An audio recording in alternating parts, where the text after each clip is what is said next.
చల్ గీనేం లీడర్ అన్న గట్టిగా మాట్లాడు, ఒక్కని కూడా బెదిరియడు, రుబాబ్ చూపెట్టాడు. సరే ఇవన్నీ ఎట్లున్నా ఒక్క బూతి మాట కూడా రాదు ఆయనకు. నాకే చిత్రం అవుతుంది. ఇంకా గమ్మత్ ముచ్చట ఏంటంటే లంగ పని దొంగ పని చేసుడు కూడా శాత కదట. అసలు ఇవన్నీ చేయకుండా లీడర్ అవుతారా ఎవరన్నా? జర మీరే చెప్పుండ్రి. మాట్లాడుతుంటే మాట్లాడుతుంటే మాటలు వస్తాయి, తిడుతుంటే తిడుతుంటే తిట్లు వస్తాయి, అంతేగానుల్లా తిట్లు దండకాలు వస్తేనే అయిపోయి రాజకీయాలల్లా ఆరి తేరొచ్చు, తేలి మునుగొచ్చు. ఇక బూతులు పచ్చి బూతులు వస్తే పెద్ద తోపు లీడరేనాయే. లీడర్ అంటే గిట్లుండాలే గాని గీ కోరుట్ల ఎమ్మెల్యే ఏమున్నాడు పారం కోడి లెక్క.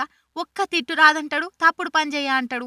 గీంత కోసానికి రాజకీయాలకి ఎందుకు వచ్చిండో ఏమో పో. రాజకీయం అంటేనే దందాలు దగాకోర్లు అనే అభిప్రాయం ఉంది పబ్లిక్ లా. వాస్తవానికి జరుగుతున్నది కూడా గిదే. పాపం సంజయ్ అన్న సార్కు ఇవన్నీ తెలియకనో లేక తెలిసినా మార్పు తీసుకొద్దామనో గాని నేను అసొంటోని కాదు అని చెప్తున్నాడు.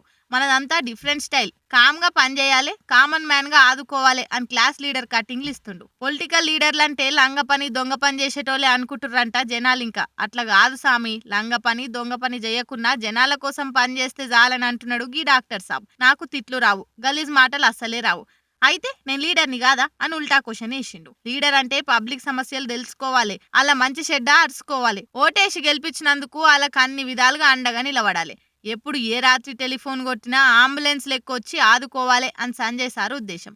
కానీ ఇవాళ రేపు రోజులు ఎట్లున్నాయి, ఈసారి చెప్పే క్వాలిటీస్తో లీడర్లు కనబడుతుండ్రా? సరే ఎవరి గురించో ఎందుకో గాని మనకు ఓ మంచి లీడర్ ఉన్నందుకు నిజంగా గర్వంగా ఉంది అని సంజయ్ సార్ మాటలను చూసిన వాళ్ళు కామెంట్లు చేస్తుండ్రు.